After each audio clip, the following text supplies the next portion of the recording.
should have shaved if I was going to be on camera.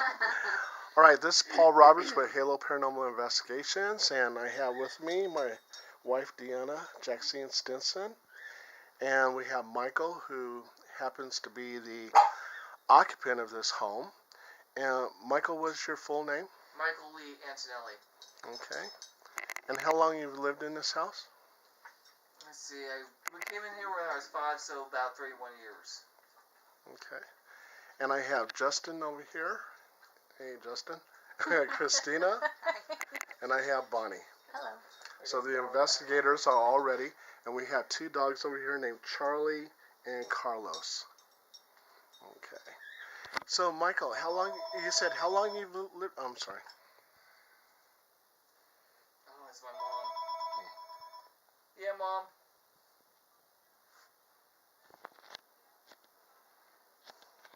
Okay, Mom. Right now the investigators are here. So 12 noon tomorrow. Okay. 12 noon tomorrow. Bye-bye. Sorry, my mom had to go to the hospital and have surgery, and with that, she had to go to a rehabilitation center. She comes home tomorrow. Oh, I'm sorry to hear that. Is she okay? Yeah, she had to have a full hysterectomy. Ooh. So basically, with all the other surgeries she's had, with her taking things out, she's pretty much hollow now. The only thing she has is her kidneys, liver, and her stomach. Wow. Well, of course, her heart and her lungs too, but... Okay, Michael. Okay, we'll go back. Okay, how long you lived in this house? 31 years. Okay, 31 years. Did you say 31? Yeah. Okay, wow. I'm 36 now. We moved in when I was 5. Wow. Okay. And when did the activity start? The paranormal activity? That's hard to say. My grandma died in 07. Okay. And basically, within I moved to Texas for a couple months, came back. Mm-hmm. And I was very, very sick. I had an infection in my nervous system. And after I got rid of that, or at least lessened it, is when a couple years ago is when things started. Grandma used to use a walker, and it always happens when my mom's away. It never happens when she's here. Mm-hmm. But my grandma used to use a walker, and you always used to hear these wheels. The wheels squeaked.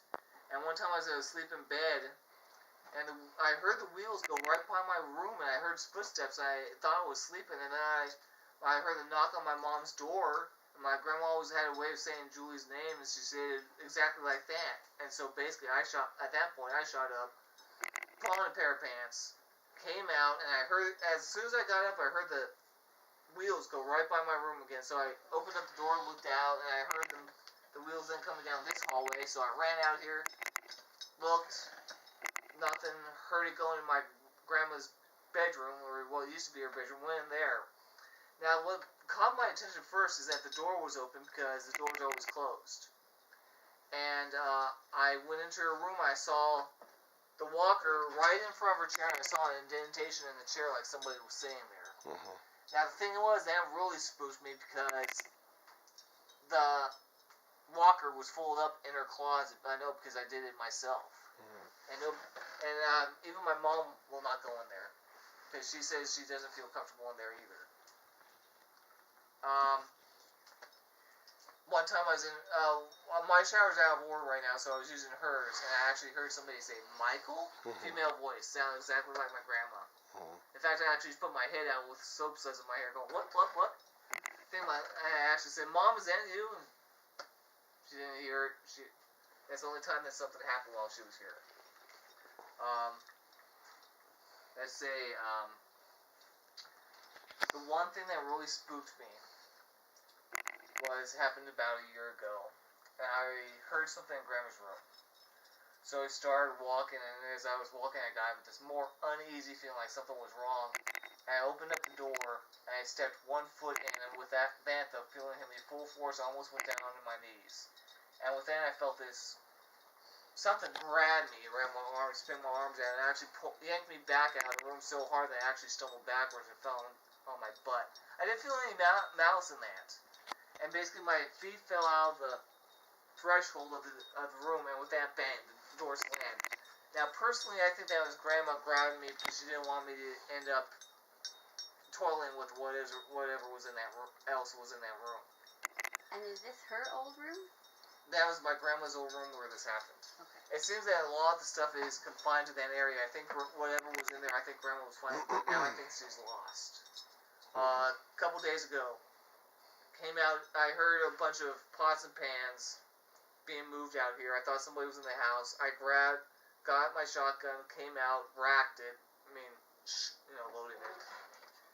And I came out here and I found all the pots and pans in a triangle, neatly stacked in a triangle. And basically, I went through the house, checked all the doors, all the windows, all the closets. Nobody was here. Put the pots back. And that was that.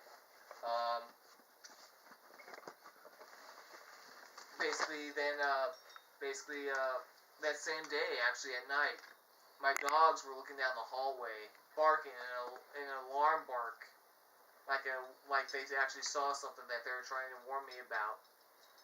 And all of a sudden, I heard this booming, growling voice say, "Shut up! Be quiet!"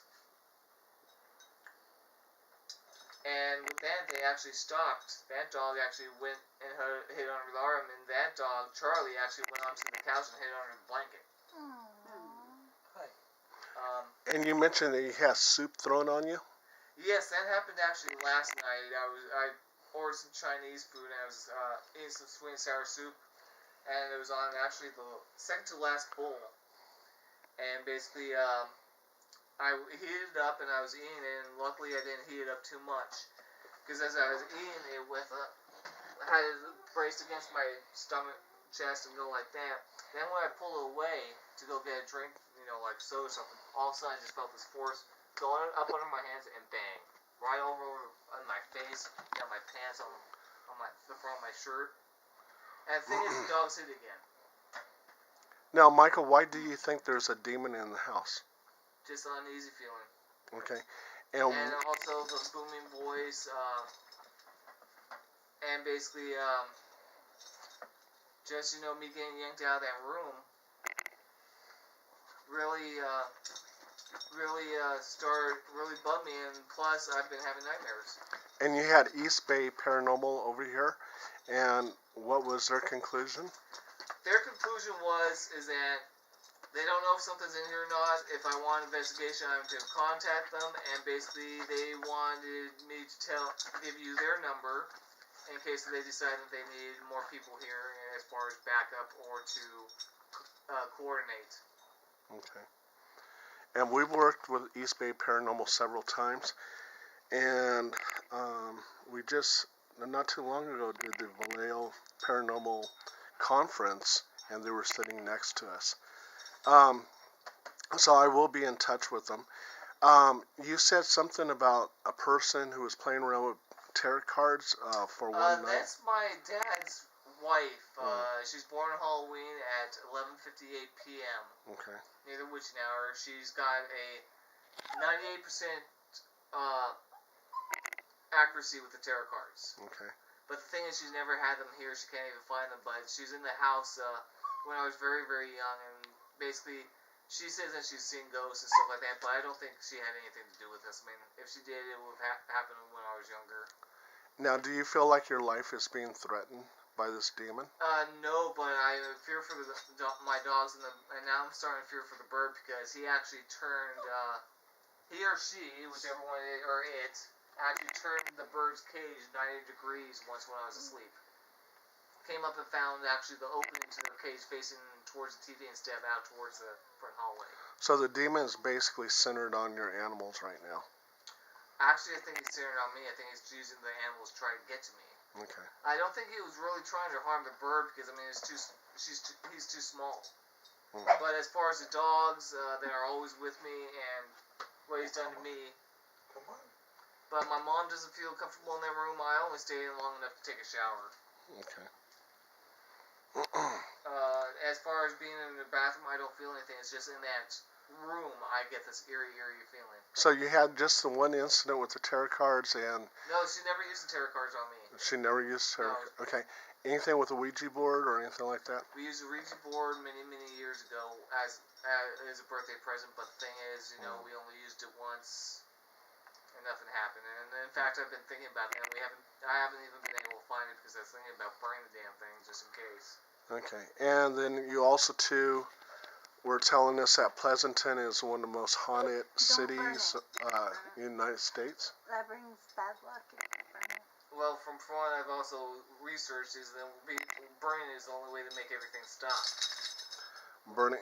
Burning, you'll place a curse upon yourself. Tell them With a Ouija how board. to do it. You're supposed to bury it in hollow ground, which is a cemetery, or you can say protection prayers, throw holy water into a river, and throw it into a Russian river. So, Hey boys, stop, come on. those are the two ways to get rid of it. But burning, that's very bad. Okay. Okay. But yeah, I was looking on the internet and it said that Pleasanton was actually the most haunted city in the United States, and in fact, I found that interesting because I thought someplace like Gettysburg would actually be the most haunted city in the world. But Did you read an article by Paul Dale Roberts about Pleasanton? no, Okay. I wrote an article. It's all over the internet about that. So, but Pleasanton is very haunted. Yes. Yeah. Your grandmother, let's say, okay, if she's here, and we'll try to find out if she's here, but maybe the portal that she came through, a demon followed. So that's a possibility. Well, I was thinking that maybe we conjured up a demon ourselves by the emotions that we had when she died. Well, talking about his grandma, and I'm already feeling touching over me, and then my head feels like it's like opening, and my whole body so vibing. So I think that your grandma is here, because just talking about her like just opened up all my senses. So I just like, got a shiver down my back. yeah, I'm getting that everywhere too. Okay. And you want to go with the cleansing, a metaphysical cleansing, which Deanna can provide. So we'll do that route after the investigation. All right. Thank you, Michael. All right. Okay. Anybody else want to ask You, anything? but I'm just starting all of a sudden getting an eerie feeling. Yeah, I do too. Right when you mentioned No, your grandma, it doesn't feel like my grandmother. it doesn't feel like her though? No, I'm just starting to get an uneasy feeling myself. I have a question. Where is your grandmother's room? Up front. Up front? Basically, there was a